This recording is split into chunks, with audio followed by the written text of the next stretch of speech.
Hello and welcome to our Tuesday noon rite. This is the day that we especially consider those who have passed away, whether they be a person, an animal, or even our peace of mind. So if there's anything that you are experiencing as a loss, this is a good day to bring it forth in company of others who are similarly suffering. So anyway, let's go on to the rest of our noon rite.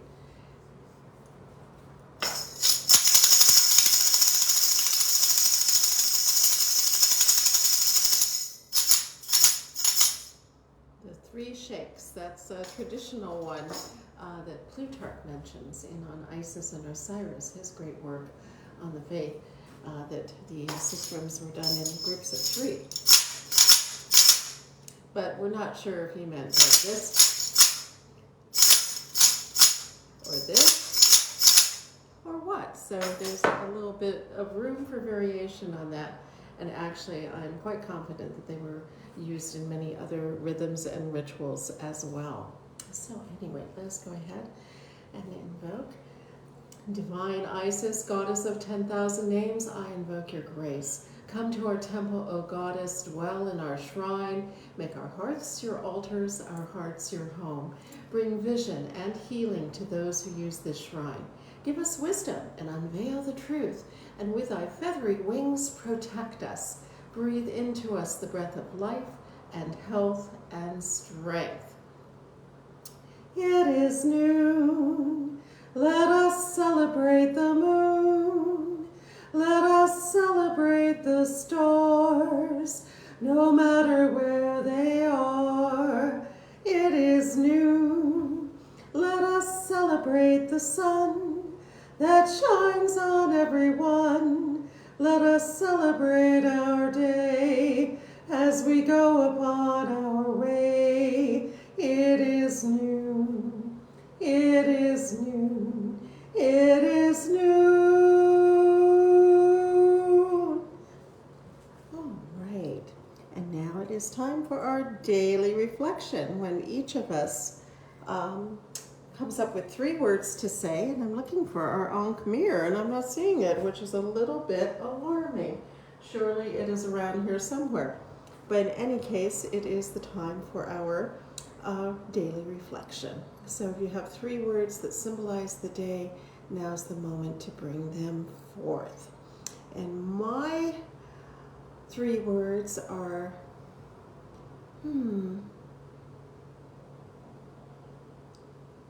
all things flowing, all things flowing, all things flowing, all things flowing. And so if anyone else has 3 words, and Avi says breakthrough today, breakthrough today, breakthrough today, breakthrough today. I didn't see that when I said all things flowing, but when I was thinking that, I was thinking that, there's a lot of little streams and things that of various types, energetic and physical and others, that seem a little blocked. The flow seems a little bit off. So it seems like Avi's reflecting that as well. And Linda is saying, divine lotus rising. Oh, I hope so. Divine lotus rising, divine lotus rising, divine lotus rising. And Arnie has one. Let me just see the rest of it. Peace on earth. Oh boy. Peace on earth. Peace on earth. Peace on earth. I think that's all of our fervent prayers right now, because that is something that is so sorely needed, and we're in that terrible limbo state. I mean, our state is not terrible compared to those that are actually living through it and existing within it, but the sense that things can get much, much worse, the sense that innocent lives may be threatened or lost in greater numbers rather than lesser numbers as we move ahead.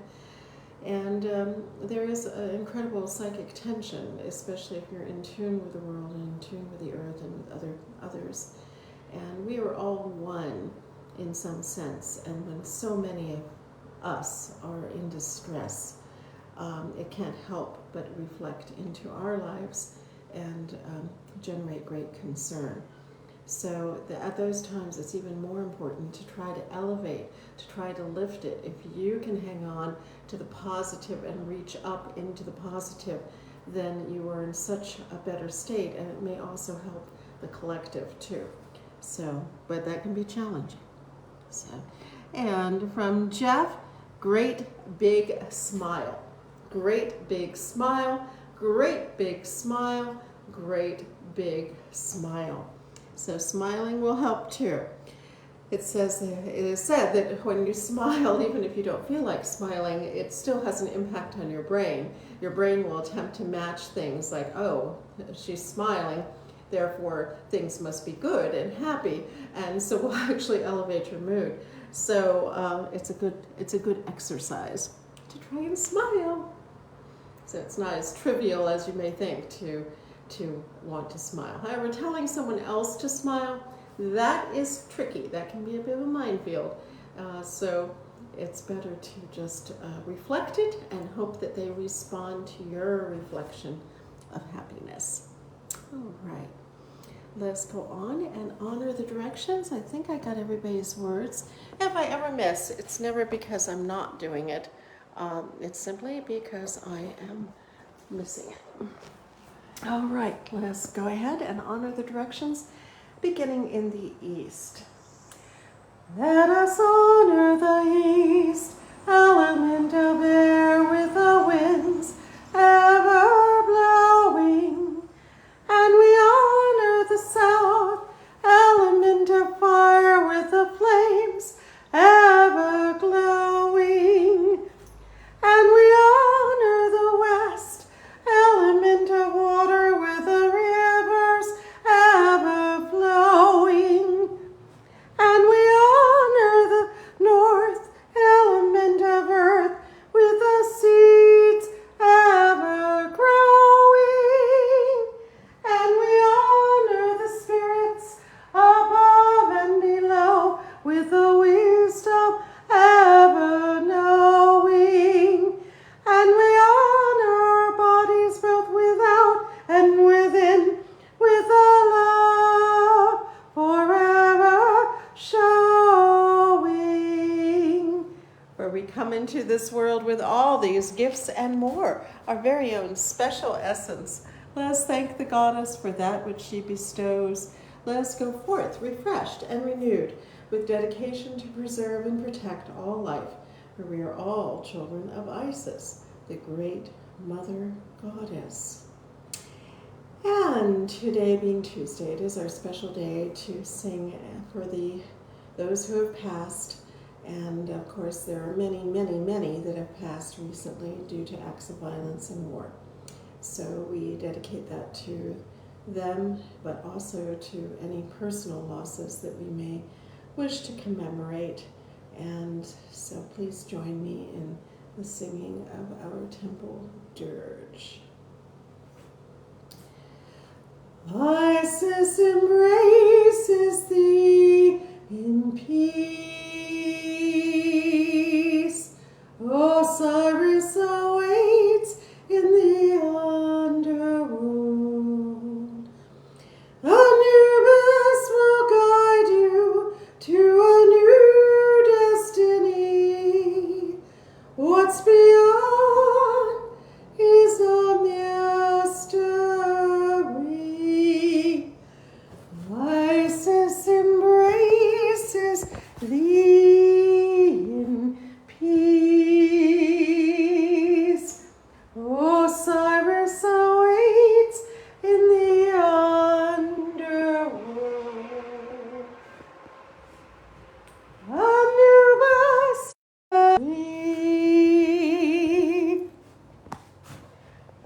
one more time. And I see that Abby is remembering her wife, Marilyn Riley, today. Linda is remembering Alma, Marquis, and Serena. So we are all in memory of many, many good people. So let's sing one more time. Isis embraces thee in peace. Osiris awaits in the underworld. Anubis will guide you to a new destiny. What's beyond is a mystery.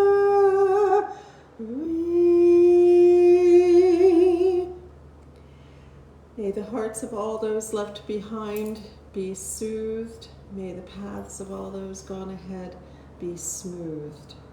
Goddess bless. And is there anything else we should attend to? I do want to share with everyone that Marky's husband Victor is in the hospital, and we are praying actively for his healing. The problem appears to be with his back. He's been through several rounds of tests already, and they can't quite figure it out. Things are not showing up, so they don't know what's going on. He has been transferred, as far as I know, yesterday to UCSF down in San Francisco. So I'm going to be reaching out to some of our clergy down there to check in on him. I went and saw him when he was at the emergency room here in Healdsburg on Sunday. And so, you know, he seems to be in good spirits, but nonetheless, he's in a lot of pain, which at that point was not being well managed. And also is, of course, concerned because they cannot seem to figure things out. And, you know, of course, that was a problem with Marky, too. Oh, good. I just found our Ankh. I'm so glad. There's our Ankh. Good. So this is a good sign. And so anyway, we are actively praying for him. And so, you know, let's do the Isus chant a few times. Isus, Isus, Isus, oh. Isus, Isus, hear our call. Isus, Isus, Isus, oh. Isus, Isus, hear our call. Isus, Isus, Isus, oh. Isus, Isus, hear our call. Especially dedicated to Victor, but to all those who need it as well. All right, so is there anything else to which we should attend today?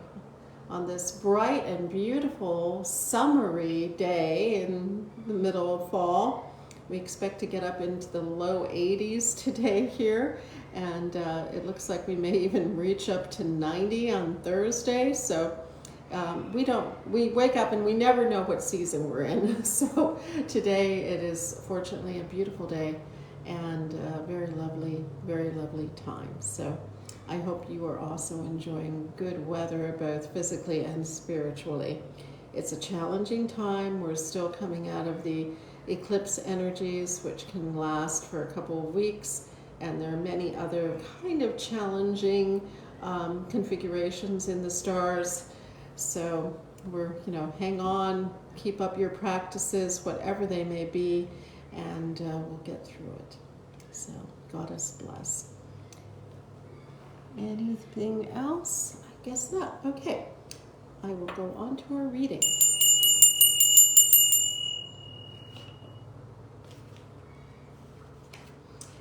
Alrighty. Getting down to the last couple of ones here. Number 41. I advance through my own abilities. I advance through my own abilities. I advance through my own abilities. I advance through my own abilities. How do we recognize our abilities, as each of us has something special to offer the world? Lady Lorianne asks. So many are misplaced in jobs that they do not enjoy. Look deeply to discover what your abilities are and attempt to move toward the possibility of utilizing what you were actually born to be engaged in. When you do the work you love, you will be successful, possibly not financially, but certainly in your quality of life.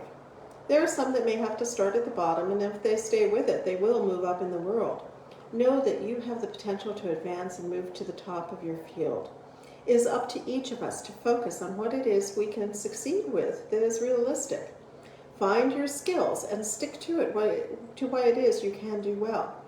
This does not have to be what is called a white-collar job, but no matter what job is yours, do it well, and you will be rewarded and will advance no matter how hard it might be in our society today.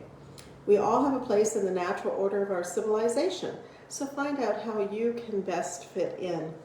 I would add one thing to her words here, just that if you don't like the skills that you're gifted with, you can learn something new, you can learn something better, you can adapt. It does take effort, and some things will come easily, other things maybe not so easily, but you're never as stuck as you think you are. We put such great strictures on ourselves, and most of them are not real at all. So always remember that you can change things up a great deal.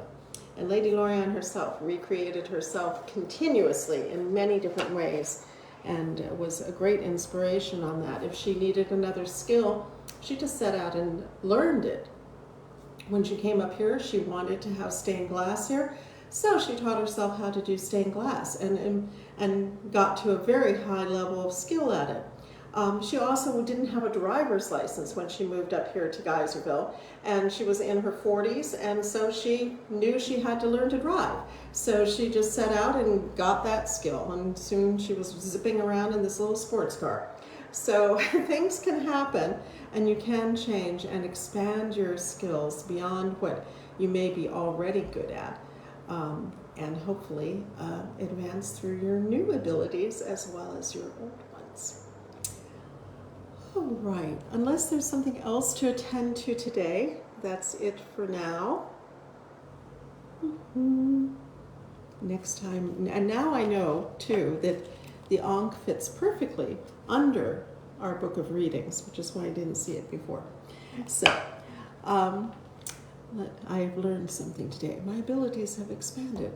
I will be better at finding the Ankh next time. All right. Okay, I think that is all for today then. Let us give thanks, as we always do, to the remarkable Lady Lorianne Venier, whom we were just discussing, shown here with two of her ocelots.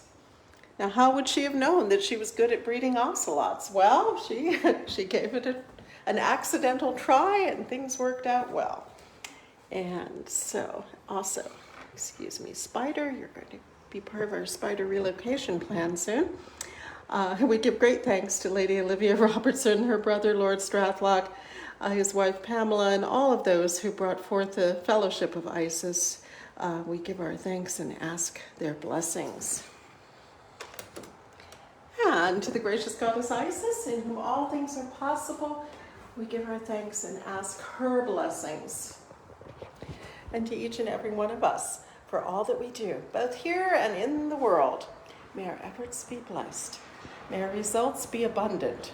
And may we go forth from this rite refreshed and renewed. May you always have good hope, and may that hope spread, and may good things come to everyone. Goddess bless.